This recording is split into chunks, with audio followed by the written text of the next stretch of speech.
Coming up, the Tunica-Biloxi Tribe gets control of the Marksville Historic State Park, which has special meaning to the tribe. Plus, a Potowatami biologist is one of this year's MacArthur Fellows, which is also known as the Genius Award. And we'll check out the new NBA uniforms that pay tribute to all 22 tribes in Arizona. I'm Mackenzie Ellen Charmley. Join us for those interviews from the ICT Newscast.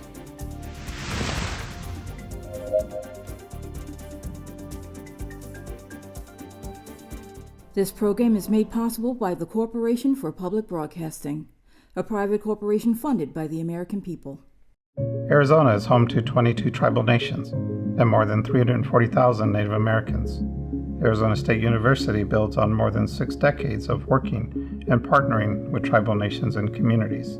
Many of our Native faculty incorporate Indigenous knowledge systems in seeking solutions through a process of community engagement that respects and honors traditional ways of thinking. Together, we are creating community solutions leading to a more equitable future.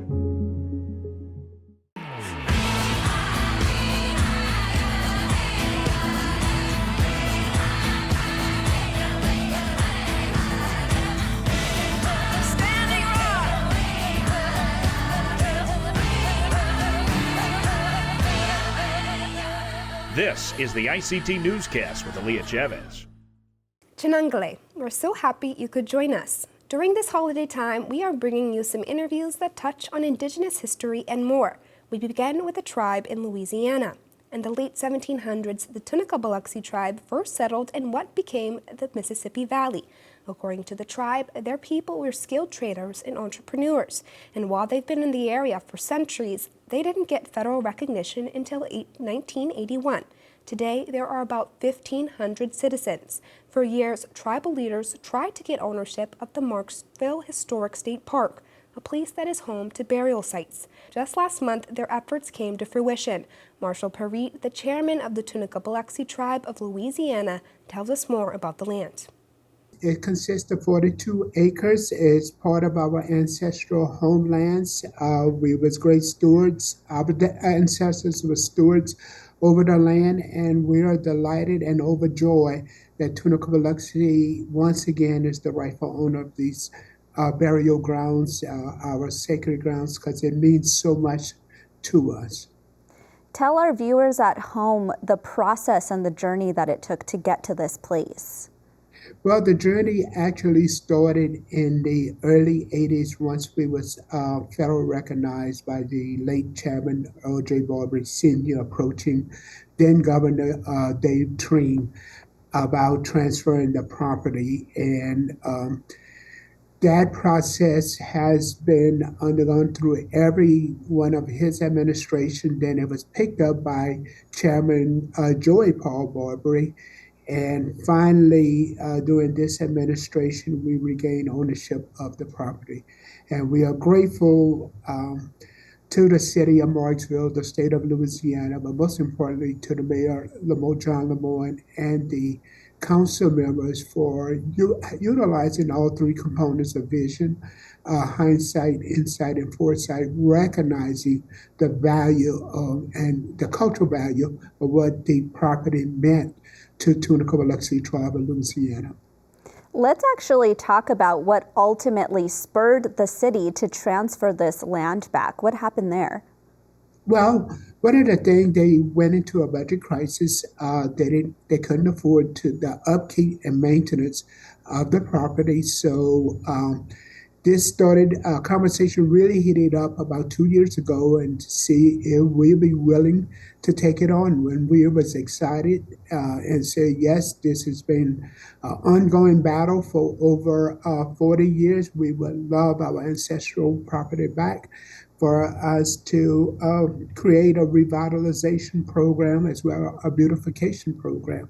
And most importantly, to rededicate that land and rededicate it to a way where we recognize it today, significance of the place of grace, because again, so many of our ancestors, their final resting place is there, and what is also there is stories that was never told, relationships that was never formed, opportunities that never came to realization because all of those things was taken away from our ancestors because of the battles or storms or the injustice by the system or by the population at that time.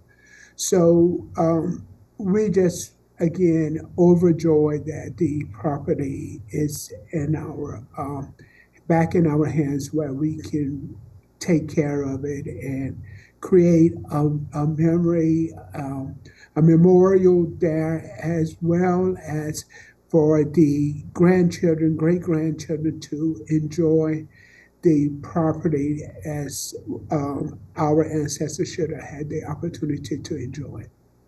Chairman, I'm wondering if you can speak to what the reaction has been from non-Native people who live in the city or who live in the area and are maybe learning about this for the first time. What has been their reaction? Well, their reaction was very positive because they've been all along cheering on the process, saying that the land should be donated back to Tunica-Biloxi because this is our rightful and property, our ancestral lands. They understand the cultural value of it, and so the significant value. So they really cheered on the process, and it was very encouraging throughout the process. You know, every time we have tribal leaders on to talk about land back victories, I always ask them to comment on, other tribes who are going through this process and might feel discouraged or feel like there's so much that they have to go through. If you were speaking to tribal leaders doing this work, what would you say to them? I would tell them never give up. Keep on the good fight of faith. And also remember why you're doing it. And it's not only because it's a piece of property, it's because of the sacrifices that our ancestors went through. And those sacrifices cannot compare in the sacrifices that we have today. They sacrificed blood, sweat, and tears. And because of the injustices that they had to go through. So continue that fight. And our hope and prayers is going to be with each and every one until you get your ownership of your land. And don't get discouraged. Get it 1 acre at a time, like Tunica-Biloxi did. We made sure we fought the good battle of faith day after day. And it was a very great experience. And again, we thrilled and overjoyed to have our property back.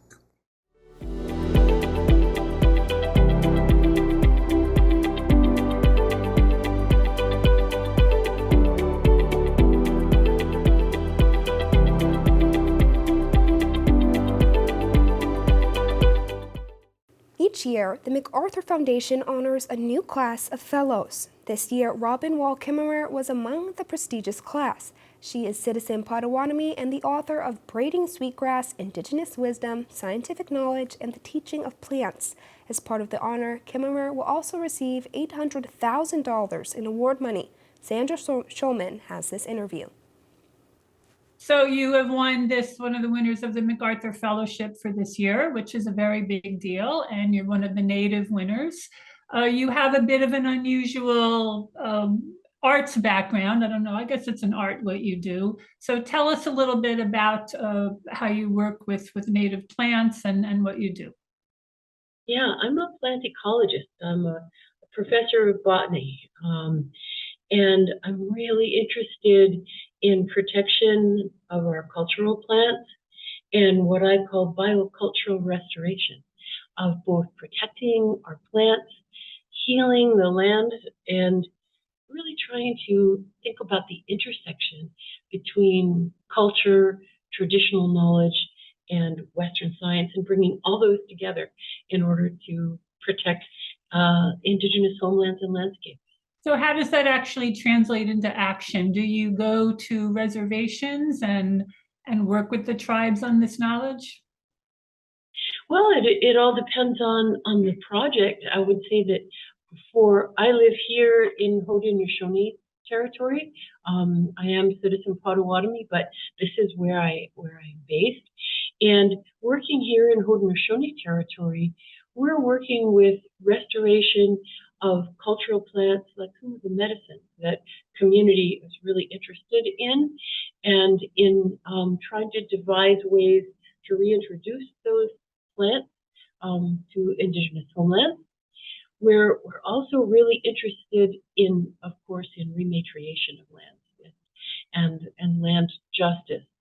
Our Center for Native Peoples and the Environment is dedicated to the work of land justice, of improving and creating more access for indigenous communities to both public and private lands, for the ability to gather basket plants, medicine plants, etc.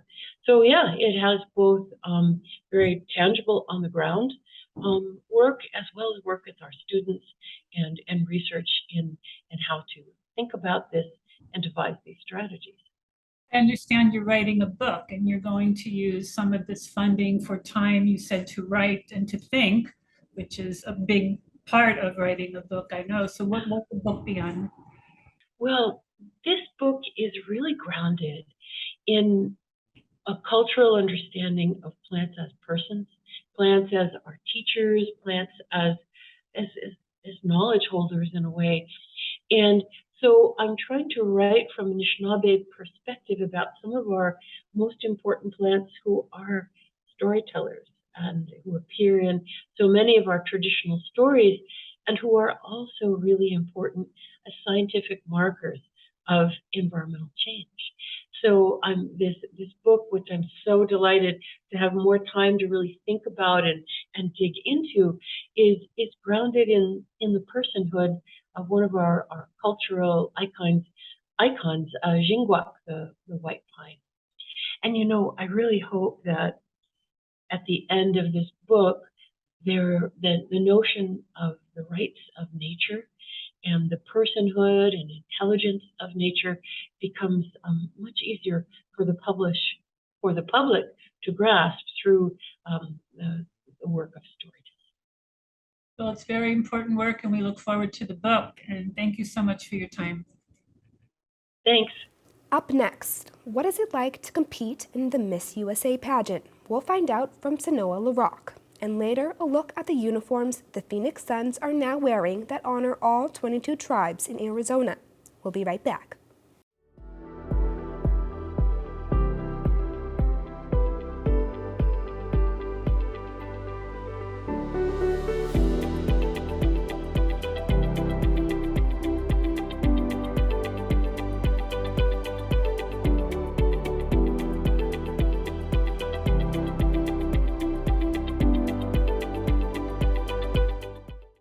Sanoa LaRock was crowned Miss North Dakota USA earlier this year.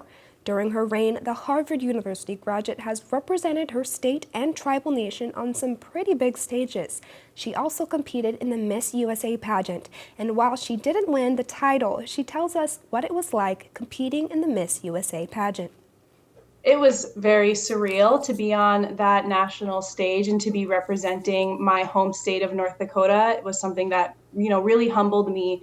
And not just because I get to represent North Dakota, but also because I got to represent Indian country as well. And so it was just something, every moment kind of felt like a dream. And I was very honored to have the opportunity to share with the other title holders aspects of our Native culture and things about my home state of North Dakota as well. I understand that this competition actually takes place in a series of different events. Maybe tell us what those events were and what you were most excited for.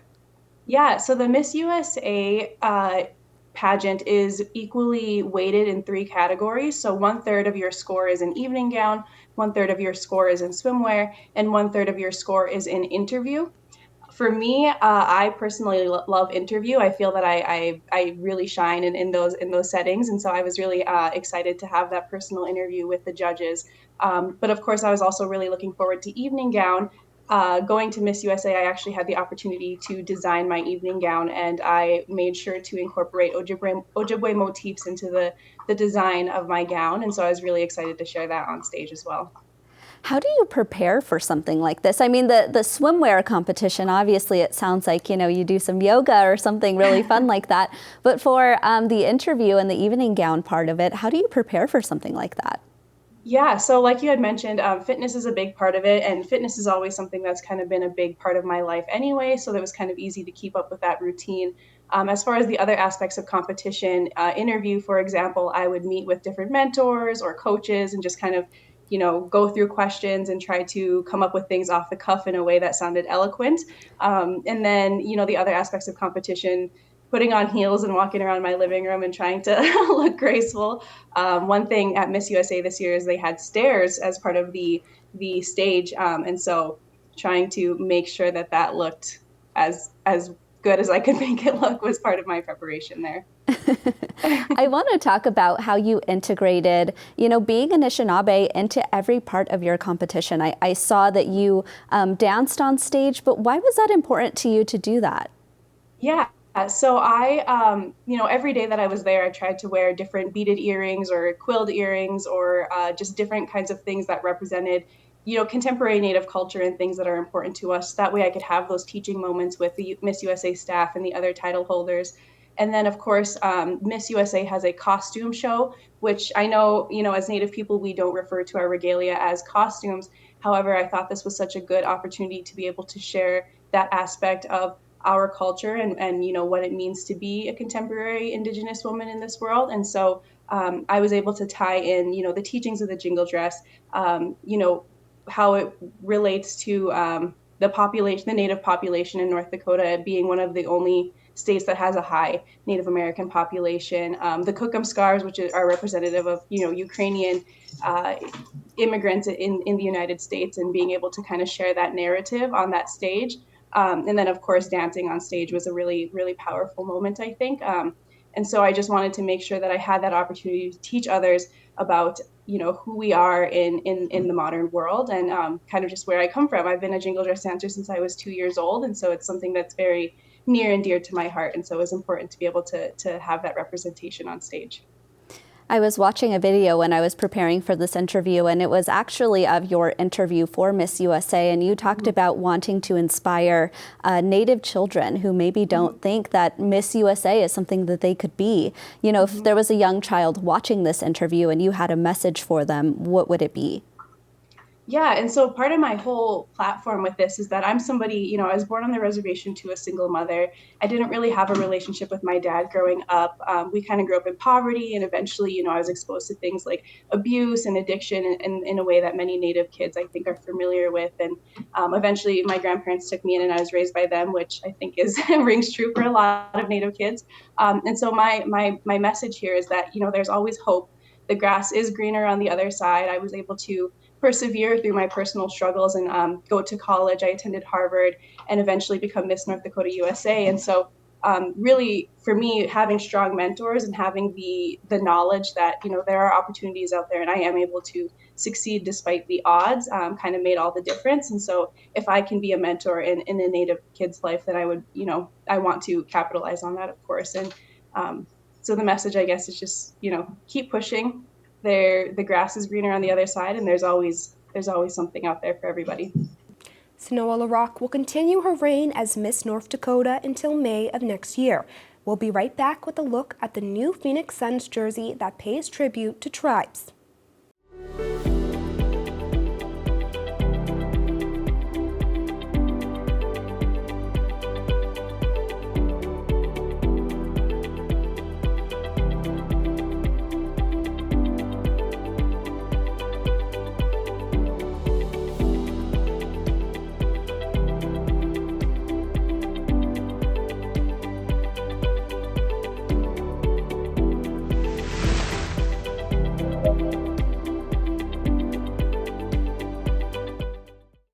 The Phoenix Suns are wearing a unique jersey this season that honors the 22 tribal nations in Arizona.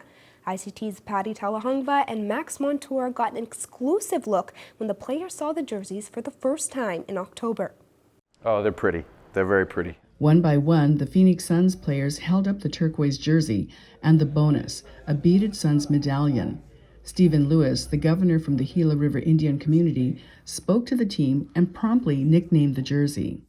The city edition, I would call it the tribal edition, right? Or the res edition.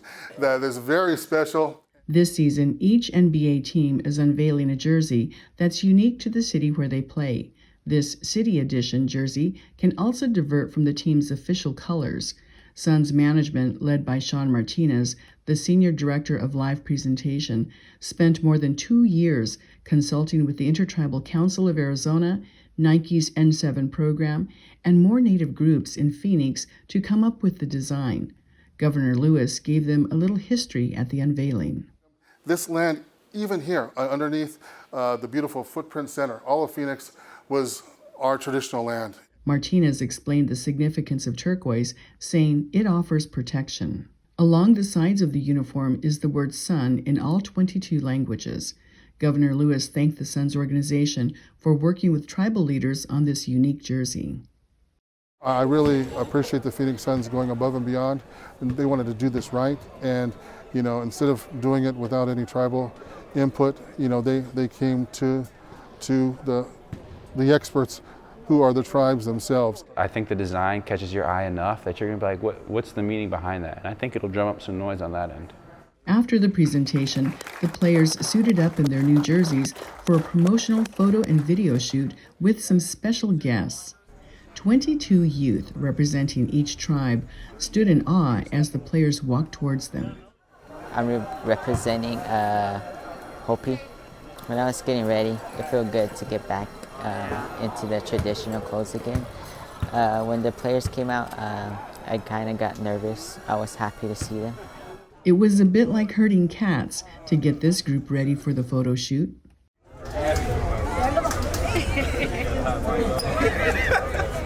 My title is where I represent the little kids in my tribe. I get to meet the basketball players, and every time I took pictures with them, I felt so tiny beside them because they're taller than me. I had one girl sitting next to me during the photo shoot, and she was talking the whole time, giggling, even during serious pictures. I'm like, you gotta stop giggling. But she was showing me her shoes, her moccasins. She was showing me her buckskin bag with the bells on it. And she had on 2 bracelets and maybe 3 rings, all of them turquoise for protection, like the jersey. We talked about why am I wearing this and what's this called and why am I wearing a camp dress and what's mostly what my outfit called and why am I wearing it. She said her favorite part was her bag. It was her mom's. The little tie-in loop was an elk tooth, and she said that's her lucky charm, so that was pretty cool. It was both exciting and emotional, says Martinez. The kids, as we were taking the picture, I could feel the energy of the 22 youth that were standing there, and I almost started crying, but I held it in. I talked to Torrey Craig. I was asking him about his season and how he's going to improve this year. Then I took pictures with DeAndre Ayton, Devin Booker, Torrey Craig, Cameron Payne. The feeling I felt was like super exciting because usually I'm just like in the stands watching the games, but like I actually got to like be on the court and experience it. It was awesome. I talked to Payne, Cam, Booker, and AD. And what did they say to you? Did they ask I also talked to the coach. He was saying that he was asking what sports I play, where I'm from, how is it like there. The youth also offered lessons on how to say the word sun in their language.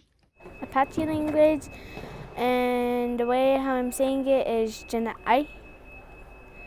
That's the way how you say sun in Apache. We say sun in Hopi, like Dawa. And it's on the court too? Yeah.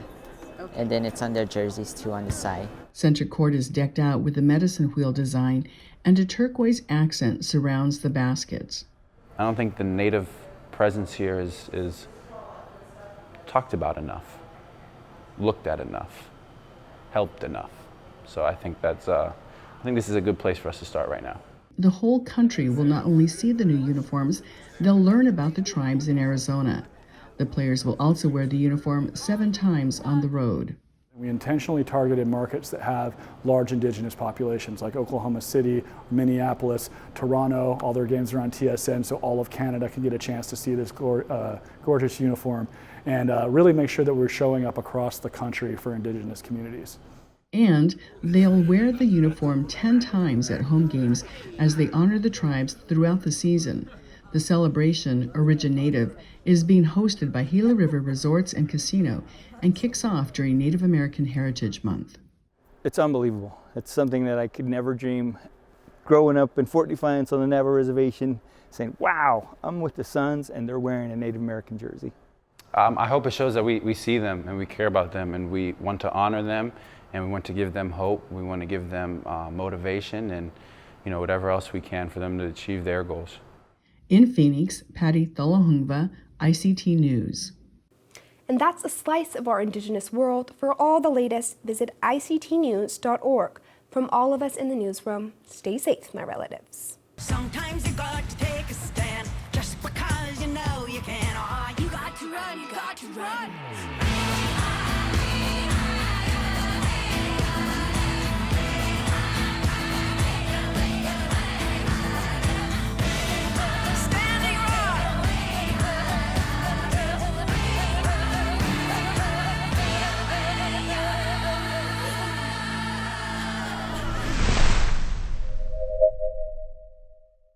The Sand Creek Massacre, the betrayal that changed Cheyenne and Arapaho people forever, focuses on tribal accounts of Colorado's deadliest day. Exhibition details at historycoloradocenter.org. This program is made possible by the Corporation for Public Broadcasting, a private corporation funded by the American people.